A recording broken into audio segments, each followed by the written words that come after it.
Hey everyone, Dr. Kat here. I wanted to do a quick think aloud about how I would approach this assignment on analyzing patterns in student data.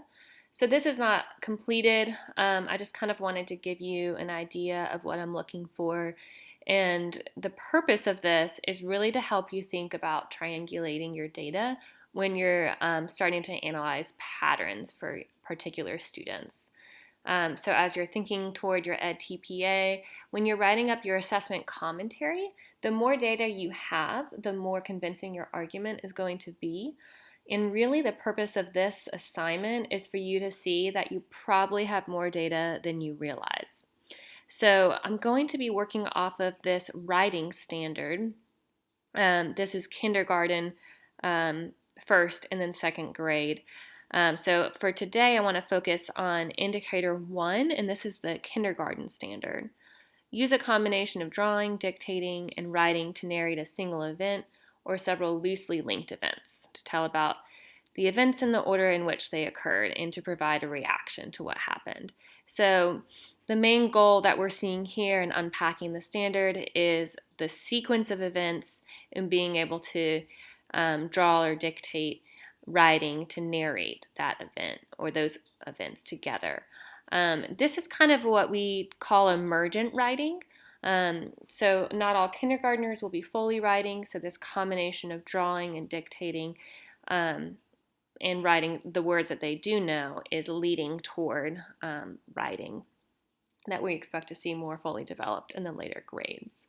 So real quick, I just drafted a very quick learning objective. Of course, I would need more than one, but to give you an idea, one of the learning objectives could be summarize the plot of a story by highlighting key events in chronological order. Now, this learning objective is written for me as the teacher. Of course, I would rephrase that probably in like an I can statement for a younger student, but for our purposes, I'm going to keep this for the teacher language, and the reason for that is it's easier for us to see the connection to our standard. But of course, if you're writing a student objective on the wall, which you should be, I would do that in an I can statement. So let's look at this triangle here. So remember that triangulation is just your fancy term for collecting multiple pieces of information to tell the same story.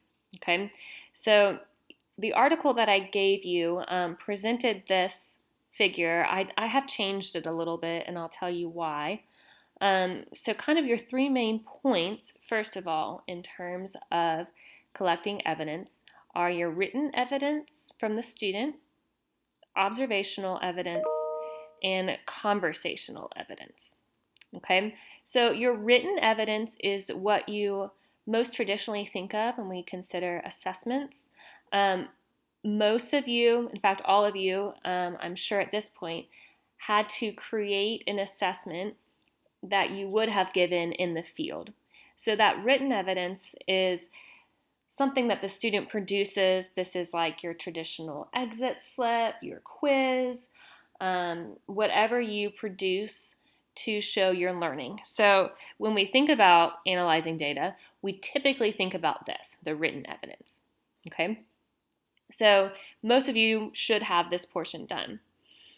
Then observational evidence is what you observe the student do in the classroom that is related to these learning objectives. Okay, so observational evidence is what the teacher observes. And then conversational evidence is your student's perception. So what the student says. So actually, let's just change that to what the student says. Promise I can type. Okay, now again, this is related to your learning objective. So you'd have to do some prompting, and I'll give you an example at the end of this presentation to get your students to talk about the actual learning objective. Okay, so you have three main sources of information. You have your written evidence. Again, this is that assessment you've been working on for your methods classes or another course. Observational evidence is just what you as the teacher have observed in the classroom, and then conversational evidence is what the student is saying. Now, you'll notice on the inside, I've labeled the inside of this learning context. And the reason this is a slightly different color is the learning context is not just related to your objectives. Okay, so when we're analyzing data, I like to think of written evidence, observational evidence, and conversational evidence as related to my learning objective. But we can't ignore this really important contextual piece, and that doesn't have to necessarily be related to your objective. Okay, so if I were doing this activity in class, I would probably give you a printout and then have you write samples of this is where my written evidence is coming from, here's where my observational evidence is, and my conversational. For our purpose, since you're turning this online, it's just not easy to type in these things. So what I want you to do down here is briefly describe the learning context.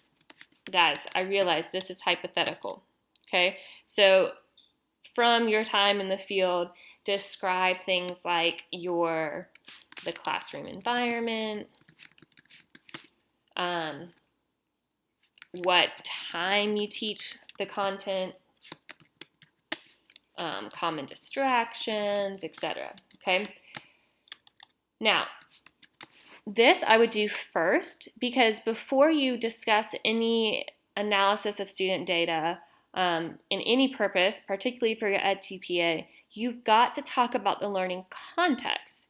So this is where that internal and external noise comes in. Okay, I'm going to unbold that.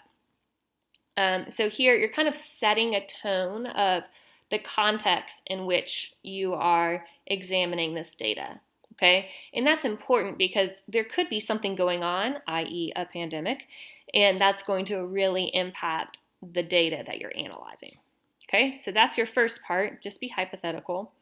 Then for your written evidence, just tell me the name of this. So for example, let's say it's a exit slip. Okay. What I'm going to do is I'll walk through how I would complete this. So my written evidence for the example I'll show you is a storyboard. My observational evidence is going to be a checklist. Oop, that would be my alarm telling me to stop working. Not quite. And then my conversational evidence is going to be an attitude check-in. Okay, so what I'm looking for from you, first off, on this portion, is to write your learning objectives in. You should already have these, so whatever you're working from in your methods courses. So tell me your learning objectives, and then this is just a visual for you to see. Briefly discuss your learning context. Be really aware of things like internal and external noise. And then tell me what is your written evidence. You probably already have this. And then think about observational evidence and conversational evidence. So you're just listing what that is. Okay, then I want you to insert all of the assessments. All right, so for example, here is student work of my written assessment. Now, I would need to upload more than this because I would want to also give the directions I gave. But this is some student work of a child who is storyboarding the story of Cinderella. Okay, it's actually pretty adorable. So tries on the slipper, they live happily ever after. Now, this right here is clearly aligned to my standard and is aligned right here to my objective about summarizing the plot. But what I've uploaded, this right here is just the student work. So I would need to include the rubric that I used to grade, right? So I didn't upload everything. I'm just kind of walking through an example So a rubric, or some of you may have a checklist, or some of you may have done like an actual quiz or more formal assessment. So this would be the assessment that you've already created. Now, then I want you to think about observational evidence. Okay, real talk.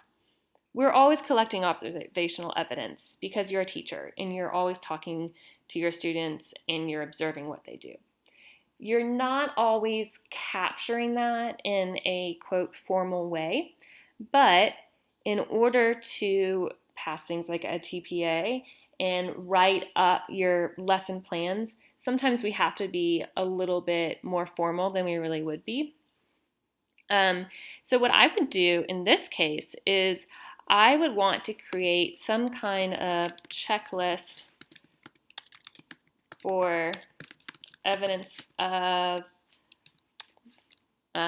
progress towards learning objectives.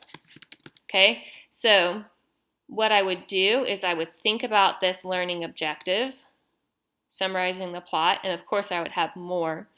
And then I'm going to think about obvious things in the classroom that I could observe that would mean the student is progressing toward that.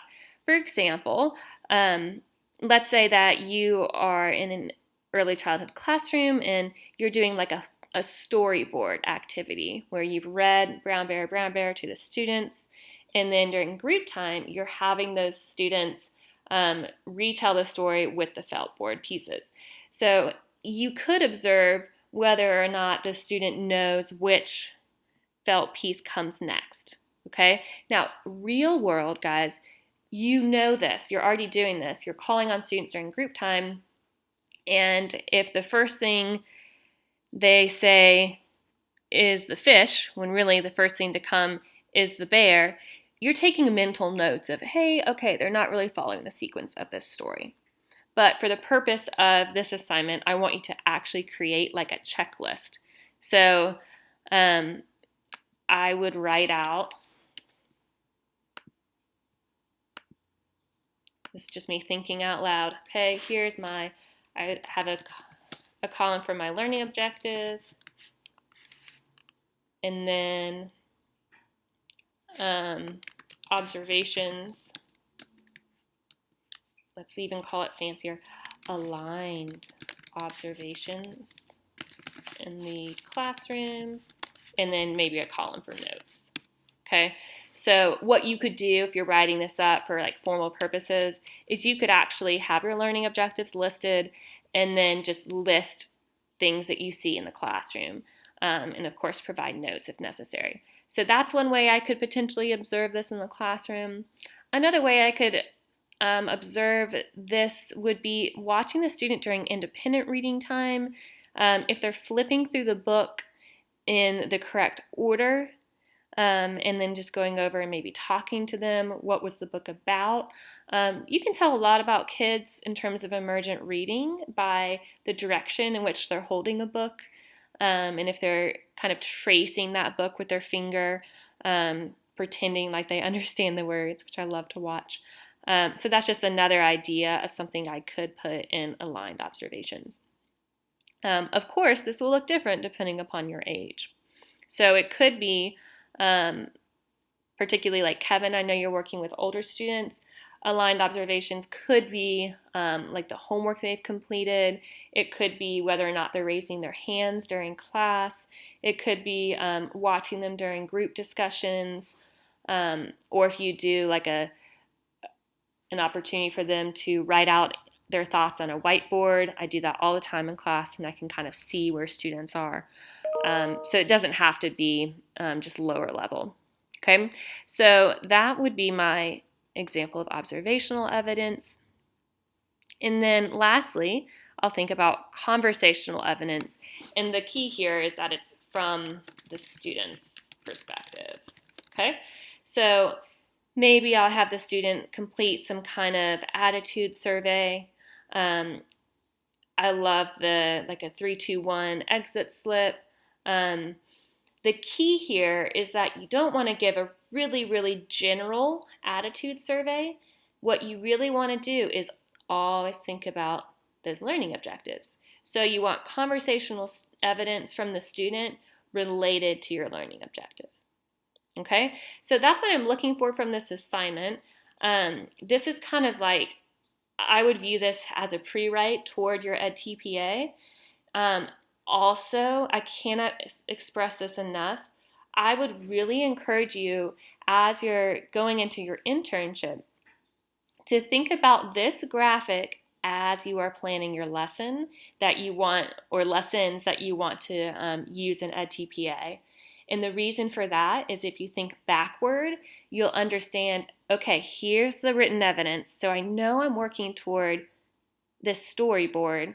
What are some other ways that I can also get conversational evidence and observational evidence, so that way I can triangulate when I'm writing up the commentary. Okay, so hopefully this Think Aloud helped you kind of see what I'm looking for, and I will talk to y'all later.